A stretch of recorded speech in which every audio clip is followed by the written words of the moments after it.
My half-sister I barely knew, transferred to my college and demanded I ditch my BFF roommate for her. When I refused, she started making my life hell, making wildly inappropriate jokes about my heritage. Hey everyone, I'm kind of new to posting here, but I'm really struggling with something and could use some outside perspective. I'm Molly, 18F, a sophomore at Midwest College. This semester, my half-sister Mandy, also 18F, transferred here, and it's turned into a complete nightmare. So the backstory is a bit weird. My dad had me and Mandy with two different women around the same time. Yeah, I know, it's complicated. Growing up, I barely knew Mandy existed, let alone knew her. Our paths crossed maybe 3 or 4 times total, usually during incredibly awkward, forced visits to our dad's place during summer breaks, or the occasional holiday weekend when scheduling planets aligned just wrong. I remember one specific 4th of July picnic when we were maybe 7 or 8. We sat on opposite ends of a picnic blanket, didn't say a word to each other, and mostly just interacted with our respective moms who were trying way too hard to be civil. Another time, maybe when we were 10, we were both at dad's for a weekend. He tried to get us to play a board game, but it devolved into stony silence after about 5 minutes.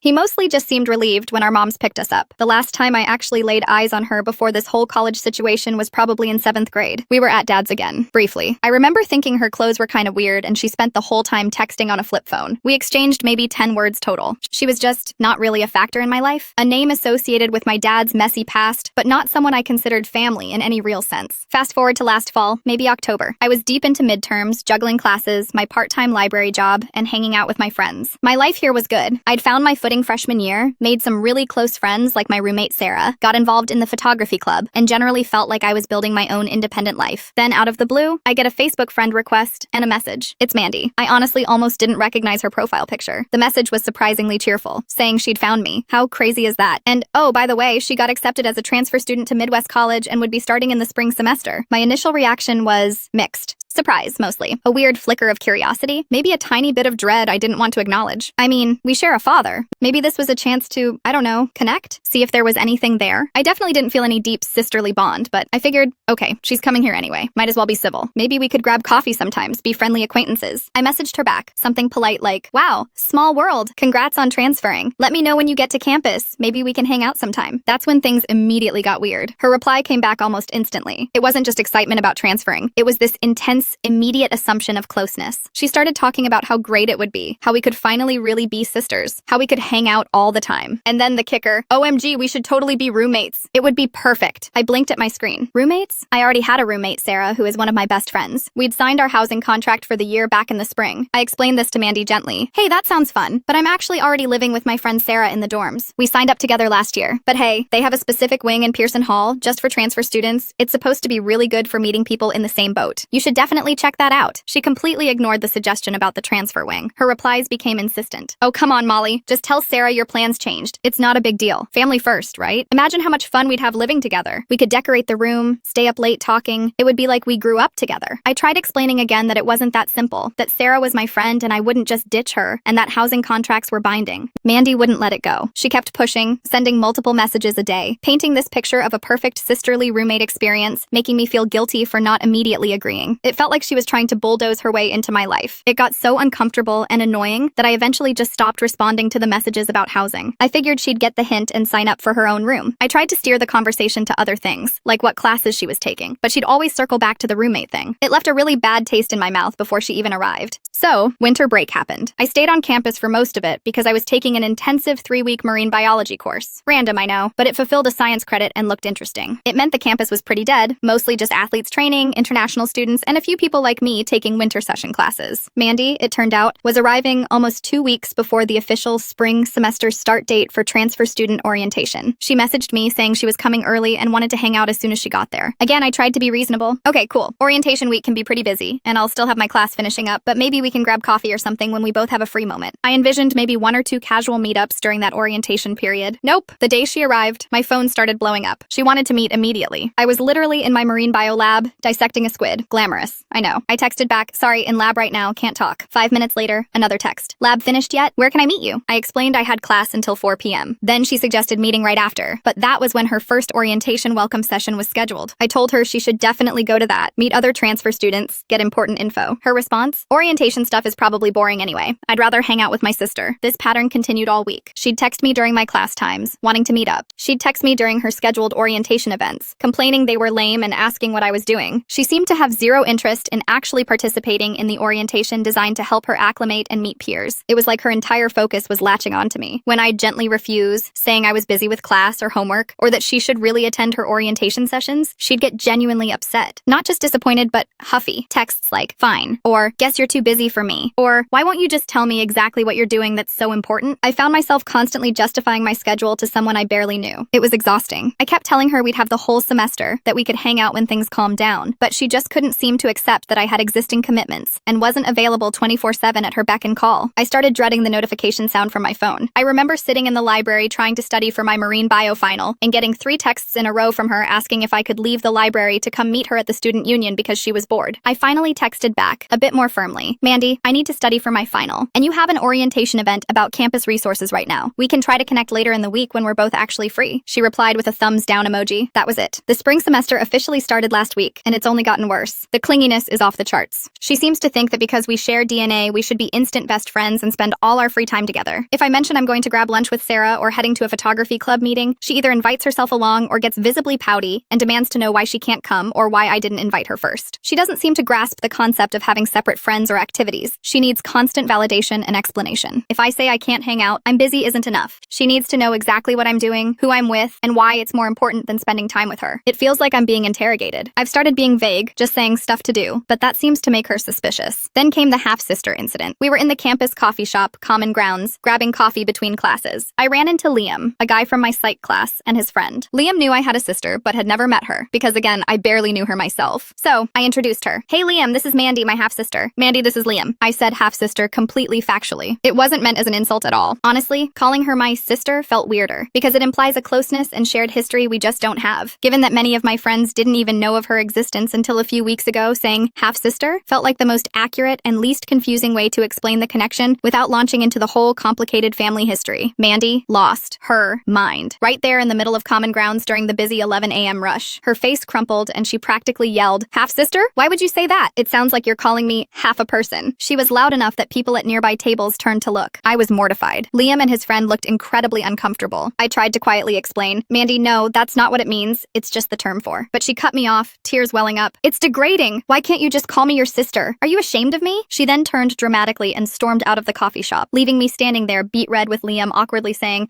okay, well, see you in class, Molly. It was beyond embarrassing. I wanted the floor to swallow me whole. Later, she texted me a long, rambling message about how hurt she was, how I was intentionally trying to distance myself from her, how family should stick together, and how insensitive I was. I didn't even know how to respond to that level of dramatic misinterpretation. Honestly, maybe I could handle the clinginess and the drama if she were actually nice or fun to be around, but she's not. She has this weirdly judgmental, almost snobby attitude sometimes. She makes these pronouncements about things with absolute certainty, often looking down on others. For example, the other night, Sarah, my friend Emily, and I were hanging out in our dorm room watching a movie. Mandy texted asking what I was doing, and I made the mistake of telling her we were just chilling. 5 minutes later, she knocked on the door. I felt obligated to let her in. Emily was talking about her boyfriend, Mark. They've been together since junior year of high school, and they're doing the long-distance thing now that she's here and he's at a college back home. They seem really happy, working hard to make it work. Mandy, who had met Emily maybe twice at this point, proceeds to launch into this unsolicited 10-minute lecture. She told Emily, very matter-of-factly, that high school relationships never last, that long distance is doomed, that she was probably wasting her time, and that they'd inevitably break up within the year. So Emily should really start preparing herself for it and maybe explore her options here at college. She said it all with this air of superior wisdom. The room went completely silent. Emily looked like she'd been slapped. Sarah and I exchanged horrified glances. Who says that to someone, especially someone you barely know? It was incredibly rude and presumptuous. I tried to salvage the situation, jumping in with something like, well, every relationship is different. Em knows what she's doing, but the damage was done. The vibe was totally killed. Emily made an excuse to leave shortly after, clearly upset. After she left, I told Mandy, hey, that was really out of line. You can't just say things like that to people about their relationships. Mandy just shrugged and said, what? I was just being honest. It's better she hears the truth now. She genuinely didn't seem to understand why it was inappropriate. It makes things so awkward because she goes around campus telling people, oh, Molly's my sister. People hear sister and naturally assume we grew up together, that we're close, that we have this shared history. Then they see her behavior or hear about things like the coffee shop incident or the lecture she gave Emily, and it reflects badly on me. People look at me strangely, probably wondering why my sister is acting like this or why I haven't mentioned her before. It's hard to explain the nuance. Yes, technically we share a father, but no, we are not close. I barely know her. Please don't judge me by her actions. Without sounding like a jerk myself, I do feel a sliver of sympathy for her. I get that she probably transferred here hoping for an instant family connection, maybe feeling lonely or insecure. Maybe she envisions this perfect sisterly bond like you see in movies. boundaries, but she's going about it in the worst possible way. She's pushy, she's demanding, she ignores boundaries, she's socially clueless and sometimes outright rude, and she refuses to accept that relationships, even between half-siblings who didn't grow up together, need time and effort to build. You can't just force intimacy. She seems to think that because we're technically related, she's entitled to my time, my friendship, my social circle, and this immediate, deep connection, regardless of my own feelings or her behavior. She completely ignores the fact that I didn't choose this situation. I had acquaintances from high school who came here too, but I didn't latch onto them expecting them to be my entire social life from day one. I understood I had to put in the effort to make friends and build my own life. She seems unwilling or unable to do that, expecting me to just hand over the life I've already built. I don't go out of my way to find her anymore.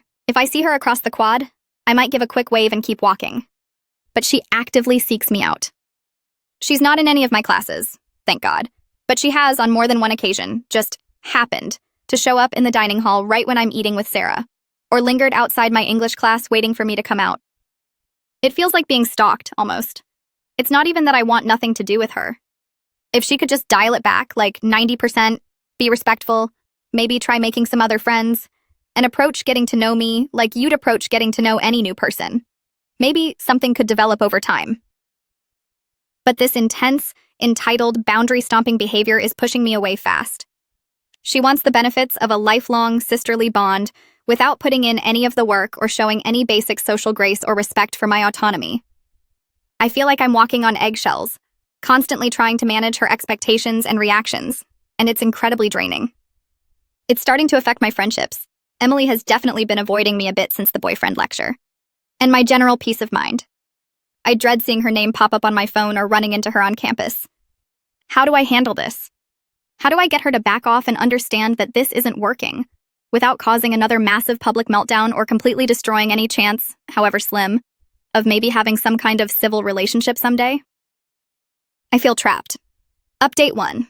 Wow, okay, first off, thank you all so much for the comments and advice on my original post.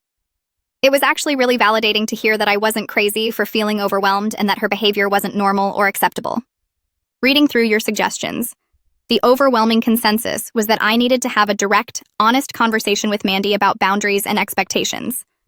A lot of you pointed out that avoiding the issue or just hoping she'd magically change wasn't going to work. So, I took a deep breath and decided to do it. It took me a few days to work up the nerve. I kept replaying potential scenarios in my head. Her crying, her yelling, her storming off again. I finally texted her asking if we could talk sometime soon, just the two of us. She immediately replied, "Sure. When? Where? Can we get lunch?" I suggested meeting at a relatively quiet campus spot, one of the outdoor seating areas near the arts building, figuring neutral ground and open air might be less confrontational than my dorm room or a crowded coffee shop. We met up yesterday afternoon. It was awkward from the start. She arrived looking expectant, almost bubbly, like she thought this was just another casual hangout. I, on the other hand, felt like I had a lead weight in my stomach. I tried to start gently. I told her I was glad she transferred here and that I was open to the idea of getting to know her better and potentially building a friendship. I made sure to emphasize the word friendship and getting to know each other. Then came the hard part. I explained as calmly and kindly as I could that her expectations seemed a bit unrealistic given our history, or lack thereof. I said things like, "Mandy, we have to remember that we didn't grow up together. We barely know each other, really. We can't just jump into acting like sisters who have shared their whole lives. That kind of relationship takes time to build." I told her that her constant need to hang out was putting a lot of pressure on me, especially since I already had established routines, friendships, and commitments with school and my job. I explained that when I needed space or was busy, it wasn't a personal rejection of her, it was just reality. I specifically brought up the roommate situation again, explaining that trying to force me to ditch Sarah wasn't fair to anyone and set a bad tone from the beginning. I also mentioned how introducing her as my half-sister wasn't meant to be hurtful, but rather factual given our limited connection, and that her reaction in the coffee shop was really difficult for me. I tried to frame it less as an accusation and more as explaining my perspective and feelings. I also gently suggested that it would be really healthy for her to focus on making other friends too, especially through transfer student events or clubs that interest her. I said something like, "It's never a good idea to put all your social eggs in one basket, you know? College is a great chance to meet lots of different people." I emphasized that I was willing to hang out sometimes, but it needed to be more balanced and less pressured. We needed to start slow, like any two people getting to know each other. To my surprise, she didn't immediately explode. She listened, looking kind of thoughtful, maybe a little crestfallen. She nodded along to some parts. She said she understood, that maybe she had come on a bit strong. She apologized for making me feel pressured, and for the scene at Common Grounds, saying she was just really excited about finally having a sister around and got carried away. She even acknowledged that maybe trying to force the roommate thing wasn't cool. She seemed receptive, reasonable even. I felt a huge wave of relief. Maybe I'd misjudged her. Maybe she just needed someone to spell it out clearly. I ended the conversation by saying I was genuinely happy to try and build something, but we had to take it slow and respect each other's space and boundaries. I suggested maybe she could join me and some friends for a casual movie night later in the week, as a low-pressure way to hang out. She readily agreed, seeming genuinely pleased. I left that conversation feeling cautiously optimistic. Like, okay, maybe this can work. Maybe we just needed to clear the air. I felt lighter than I had in weeks. I texted Sarah later and told her about the conversation, and she was cautiously optimistic too, though maybe a bit more skeptical than I was, given her own awkward experiences with Mandy. Still, it felt like a step in the right direction. Fingers crossed this truce actually holds, and she takes the feedback to heart. Thanks again, everyone. I'll update again if anything significant happens. Update 2. Okay, remember that cautious optimism I mentioned in my last update? Scratch that. Completely. Obliterate it. It didn't just crash and burn, it went down in a spectacular, cringe-inducing, argumentative dumpster fire. So, after our talk, things seemed okay for a few days. Mandy actually seemed to back off a little. She texted less frequently, and when she did, it wasn't demanding my immediate attention. I thought, wow, maybe she actually listened. Based on that, I followed through on my suggestion and invited her to hang out with me and some friends. It wasn't a big party, just a casual get-together in Sarah's and my dorm room on Friday night. We were planning to order pizza, watch a cheesy horror movie, just chill. Besides me and Sarah, our friends Emily, yes, the one Mandy lectured about her boyfriend, and Liam, from my psych class, who witnessed the coffee shop meltdown, were there. Maybe not the best audience given their previous encounters with Mandy, but they're my main friend group, and I figured keeping it casual and familiar was the way to go. Mandy arrived right on time, bringing a bag of slightly stale-looking cookies as a peace offering, which was a gesture, I guess. For the first hour or so, things were okay-ish. Awkward, but okay. Mandy was quieter than usual, mostly listening to the conversation. Liam was talking about a funny incident in his history lecture. Emily was cautiously friendly, but kept her distance. And Sarah and I were trying to keep the conversation flowing. Mandy chimed in a couple of times with comments that were slightly off-topic but not overtly offensive. The pizza arrived. We put on the movie, Sharktopus vs. Terracuta, a cinematic masterpiece, I know, and things seemed relatively normal. Then came the incident. Sarah and I are both Jewish. Not super religious, more culturally Jewish, but it's part of our background and identity. During a particularly ridiculous scene in the movie, Sarah made a joke, something self-deprecating about how her own mother would probably react to the situation with a classic Jewish mother guilt trip. I laughed and added another related joke, playing off the stereotype in a way that, between us, felt familiar and funny because we share that background. It was lighthearted insider humor. We weren't making fun of Jewish people. We were making fun of specific cultural tropes from within that culture. Suddenly, Mandy decides to join in. Now, Mandy is not Jewish. Not even remotely. Her mom is Irish Catholic. Our dad is vaguely Protestant agnostic. She has zero connection to Jewish culture or identity, beyond, knowing me for a few weeks. But she starts making Jewish jokes. And they weren't just unfunny. They quickly crossed the line into uncomfortable and then downright offensive territory. They weren't clever plays on stereotypes. They were just stereotypes. She started making comments about money, about noses, about complaining, things that sounded less like lighthearted teasing, and more like something you'd hear from an actual anti-Semite. The mood in the room plummeted instantly. Sarah's smile froze. Liam looked down at his pizza. Emily suddenly became fascinated by a loose thread on her jeans. I felt my stomach clench. It was incredibly awkward. Mandy seemed oblivious, laughing at her own jokes, maybe thinking she was bonding with me and Sarah by joining in. There was this horrible, heavy silence after her last comment, which was something particularly bad about lawyers. I finally just said, really quietly, "Okay, let's maybe change the subject." I glanced at Sarah, who looked genuinely upset and uncomfortable. The rest of the movie night was strained and awkward. Mandy seemed confused about why the mood had shifted, but thankfully she didn't try any more jokes. She left not long after the movie ended, probably sensing the weird vibe even if she didn't understand it.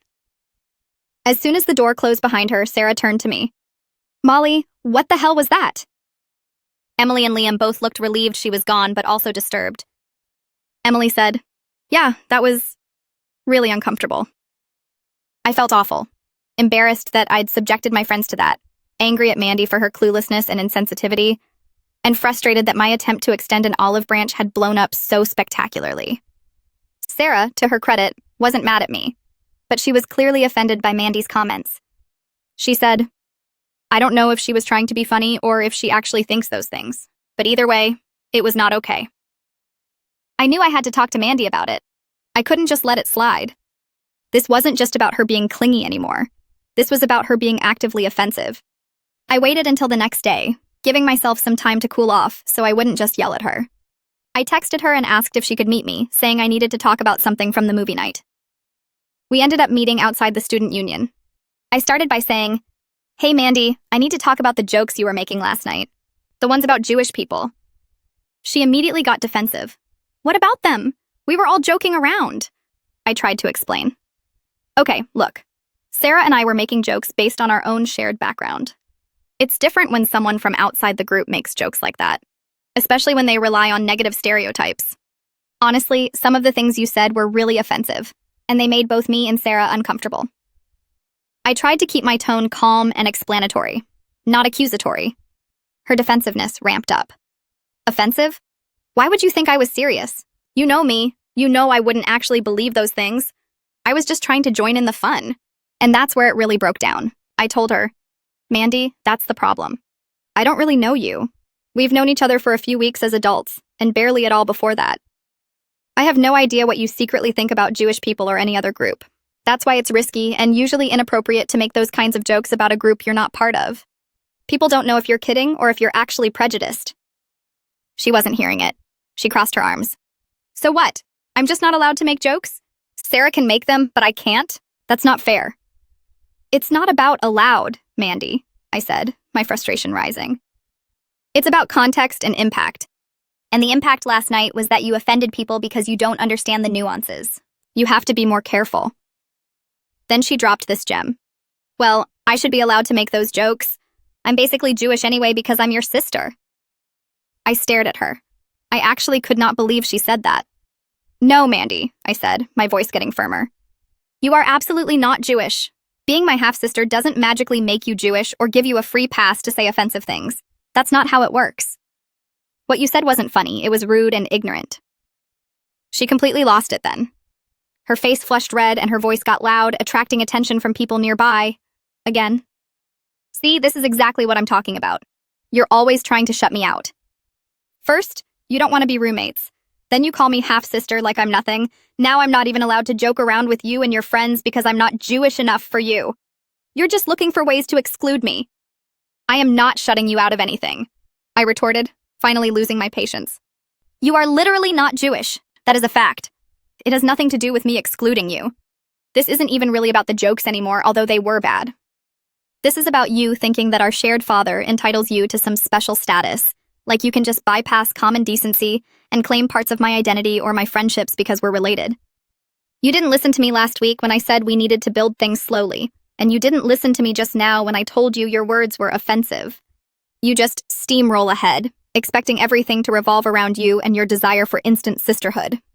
She looked genuinely stunned for a second, then her expression hardened. "You know what, Molly? Forget it. You're clearly just embarrassed by me and don't want me in your perfect little life. Fine. You won't have to worry about your embarrassing half-sister anymore." And with that, she turned around and stormed off, practically running across the lawn. I stood there for a minute, shaking slightly, a mixture of anger, frustration, and weirdly, a little bit of sadness washing over me. Later that evening, I noticed she had unfriended and blocked me on Facebook. I guess she really meant it. So, yeah, that's the end of that saga, I suppose. Part of me is immensely relieved. I don't have to deal with the constant clinginess, the demands, the awkwardness, the public scenes anymore. Life will be much less stressful without having to manage her. But another, smaller part of me feels kind of sad that it went down this way. Maybe in some alternate universe, we could have figured out how to have some kind of positive relationship. But she clearly has a lot of issues. Insecurity, entitlement, a complete lack of social awareness, maybe some unresolved stuff about our dad that are way above my pay grade. Like some of you said, I can't be her therapist or her instant family. I did try to set boundaries and communicate. She refused to listen or respect them. It sucks that it ended so dramatically, especially over something as stupid as offensive jokes at a movie night. But honestly, the jokes were just the catalyst. The real issue was her fundamental misunderstanding of relationships and boundaries, and her insistence on forcing a connection that wasn't there. Anyway, thanks again for listening and for the advice earlier. It was worth trying the direct conversation, even if it ultimately led to this explosion.